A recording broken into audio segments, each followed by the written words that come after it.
Dan Hooker, you seem to be everyone's favorite guy to go to for an interview these days. I mean, you haven't fought since January yet. Man, I'm seeing you everywhere. Yeah. Oh, mate, if I could get less interviews and more fights, I'd be a much happier man. But it is what it is, I guess. It is what it is. Are you a little bit surprised over the weekend with all the back and forth between yourself and Islam Makhachev that of all the names he said, yours wasn't one of them? No, I'm not like surprised. I'm not surprised. I feel like that fight does make sense, but that's like it makes sense for me, and that's like what it comes down to. The fight has to make sense. The fight has to make sense for both guys. Before it didn't make sense for me. Now it doesn't make sense for him. But that's what it is, and I think the fans that truly watch it understand that it doesn't make sense. Not like that's why I didn't mind chiming in and giving him a bit of chicken talk, because it's like he sits there and says, like, hand on his heart, maybe he truly believes it. Maybe he truly believes that everyone's afraid of him.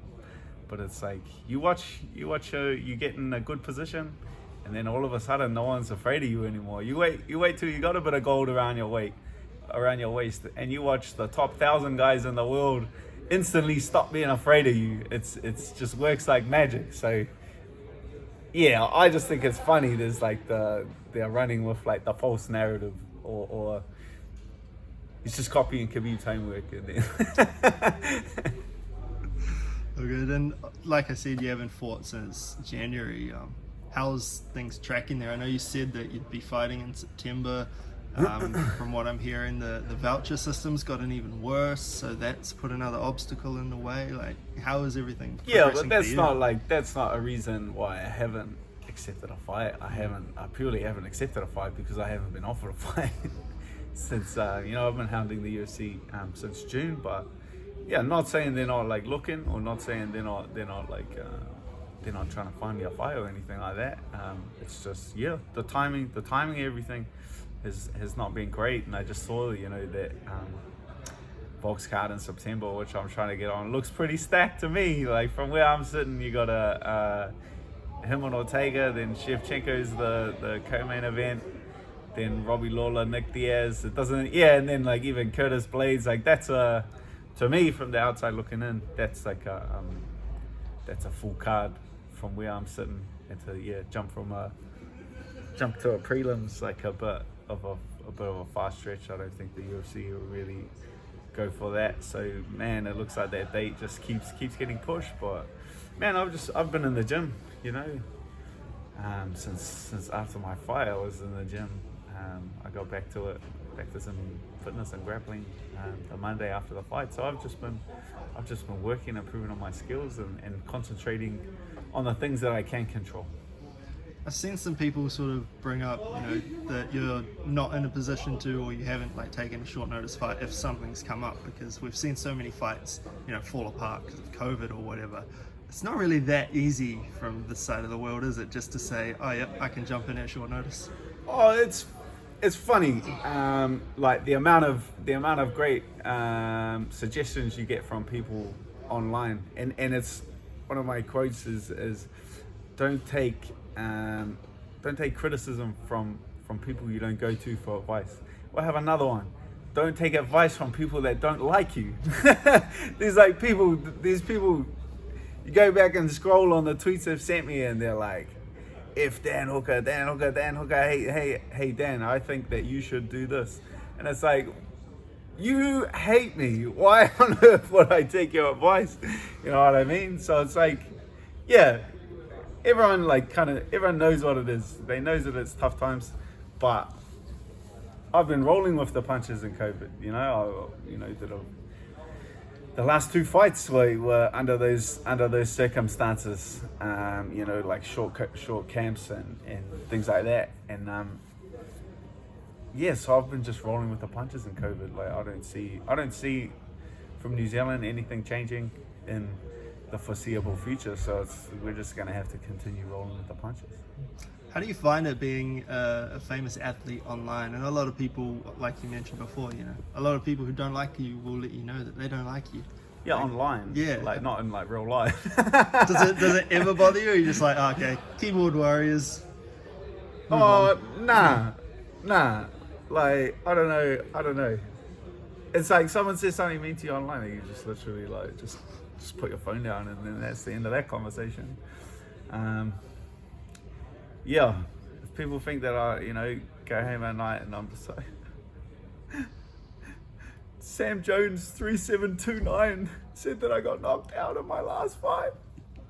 It's like, come on, bro. Like, I'll brush that off, bro. That's like water off a duck's back. It's face to face, and real life is a very different game. So that's what you tend to concentrate on, and face to face people are generally pretty cool. Have you ever had someone that has said something real shit to you online, meet you in person, be like, oh bro, I'm such a big fan? To be honest, I don't really read it. I don't really take too much notice. I'm better on Facebook. I'm like, that's like stuff I care about. Like Instagram, that's probably a bit more like me. And then Twitter, there's like 3 people from New Zealand with Twitter accounts. So like trying to win an argument with no backup is essentially like, it's impossible. So I don't even try. Twitter's like, just write something on the wall and then just run away. Like you don't even have to take any notice of it. Yeah, but yeah, I don't like read the comments, let alone let them upset me. Smart. That's sweet. And like you said before, the Islam matchup probably doesn't make sense right now. Looking at the landscape at lightweight, what do you think does make sense for you? I'm sure you've been asked this several times. Yeah, 7 million times, and I've listed them off. Every week. Yeah, like listed them off top to bottom. I still feel like a fight with Tony makes sense, but to be honest, I'm in the position now where if I can get a damn fight, I'll take anybody. Yeah, like, but Islam's gonna fight number 15 and then jump me in the rankings. There's like, who's the worst person I can fight to move up in the rankings? That's one way to look at it. Yeah, I didn't know it worked like that. I thought like everyone else, you had to fight someone like ahead of you. Find an unranked guy. So Yeah, you can move up in the rankings. Yeah, find like the number 50 in the world, and I'll beat him and then move up. What do you make of the Dustin Poirier situation with obviously the Conor fight ending how it did, and I mean that title fight's waiting for him, but Conor's chirping like, Oh, that won't do that. Like, can't do that again. Like, that just really makes no sense. Like, that was like a 10-8 round, regardless. And I think common consensus was that was like Conor had round 1 to really pull the trigger and make something happen, and he got 10-8'd in the first round. So Dustin's worst round is his first round in all of his fights, and then he turns it on and comes on. So yeah, the nail was in the coffin in that fight. It gives him like an excuse, but to justify that another fight for fans to like be pretty impossible. That one was like funny for me to sit there and watch and be like, they're 1-1, and I was like, the first fight was 2014. That's in a different weight class. Yeah, like that's a long time in combat sports. That's most guys' careers. That's like most guys' careers. That's like half of these guys' competitive fighting time frame was that, so if you don't think anyone's gonna, it's not the same thing as like 6 months ago, 7 years in like professional sport. It's a lifetime. Mm-hmm. And with yourself, you haven't been able to fight. Have you been able to dive more into your coaching and get around the country doing seminars and all that kind of thing? Yeah, I've been like moving around a bit. Been to Dunedin, Whangarei, Featherston. So yeah, I've been Hamilton a couple last weekend. So yeah, I've been moving around the country, just focusing on my gym, focusing on my fighters, and still in the gym myself and training. So it's like a bit of both, but yeah, just getting itchy Itchy hands at the moment, itchy feet. Who wears the brunt of that in the gym when start sparring? You're like, oh, actually, this is quite nice. No one specifically. I wouldn't say like anyone specifically.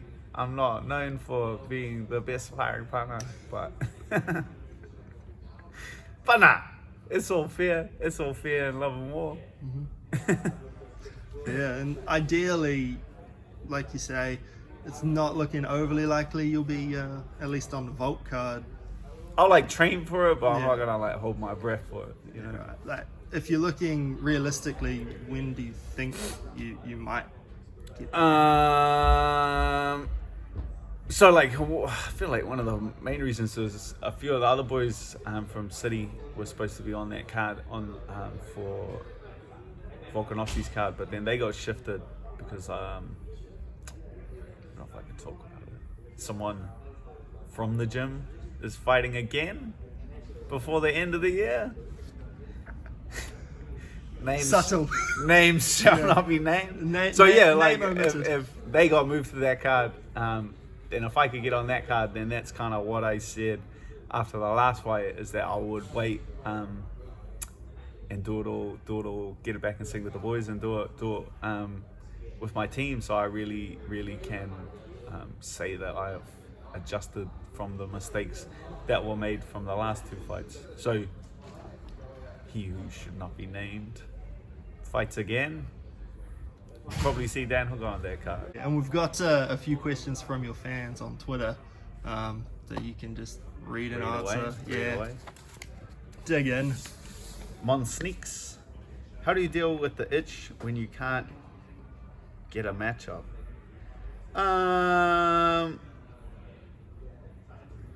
Training to like a certain extent. I've been like running a lot. Like I find like running myself to death, like that helps.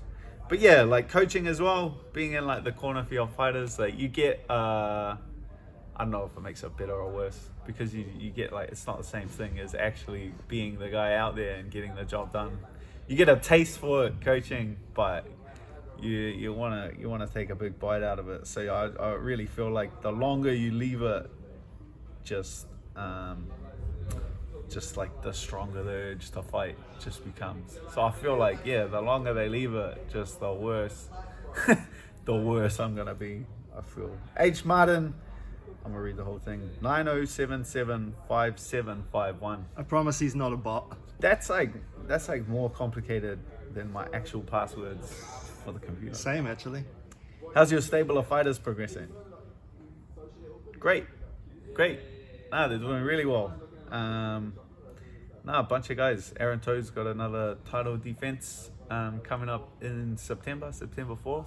Dunedin again? Yeah, Dunedin. So I believe he's 4-0 as a professional MMA fighter, and I've got like a few of the other mentorship boys have been doing really well, like competing, winning their fights. So yeah, like future's bright for the Combat Academy.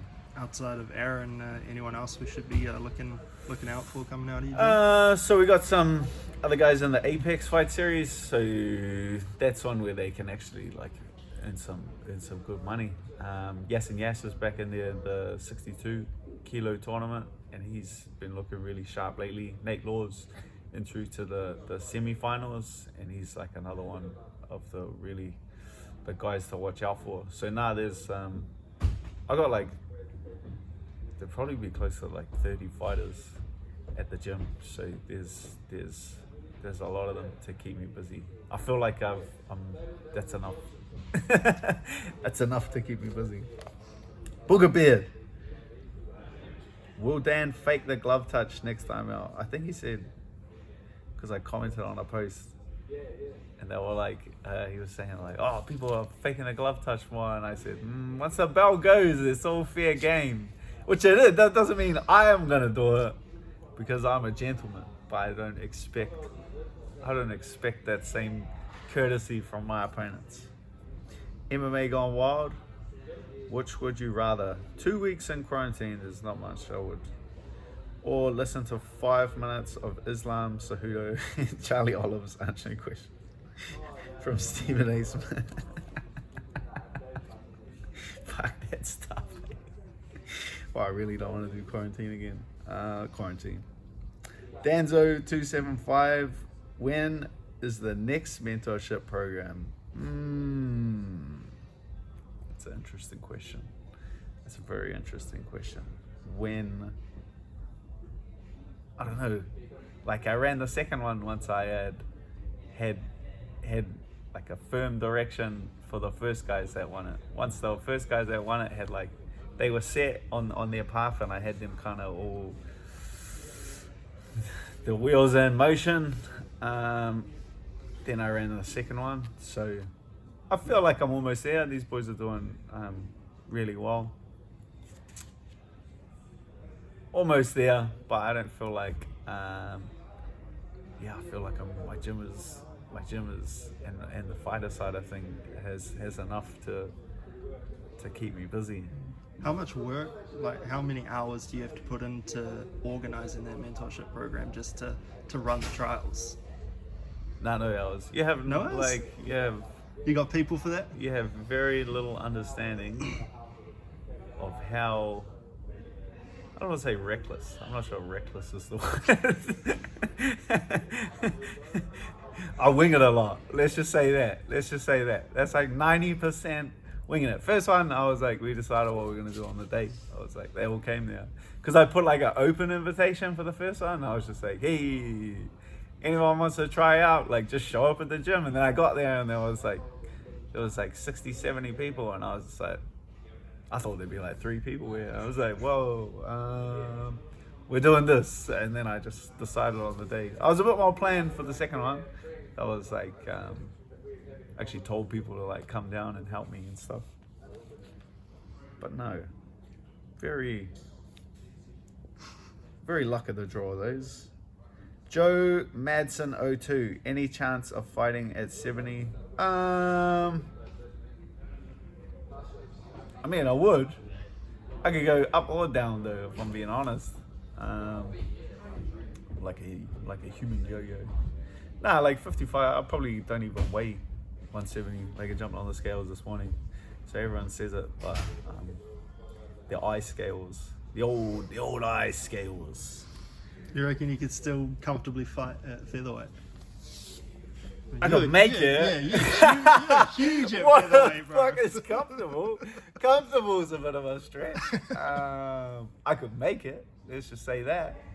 If I had to, I could go up or down. But yeah, I don't even weigh 170. KKD _131. After the Dustin fight, you said you would start fighting cautiously and stick to a game plan. After learning from Max 2. After how your last fight went, will we see you back in that mode, looking to make every fight a war? That's a tough question. That's a very tough question. I guess we're just gonna have to wait and see. Wait and see. I need a fight. I need to see who it is first. All right. Well, very non-committal on that last one. Well, fuck me days. It didn't work that well, did it? Hey, I'm going back to swanging. Swanging and banging. Excellent, bro. We'll leave it at that. Thank you very much for your time, as always. Cheers, brother.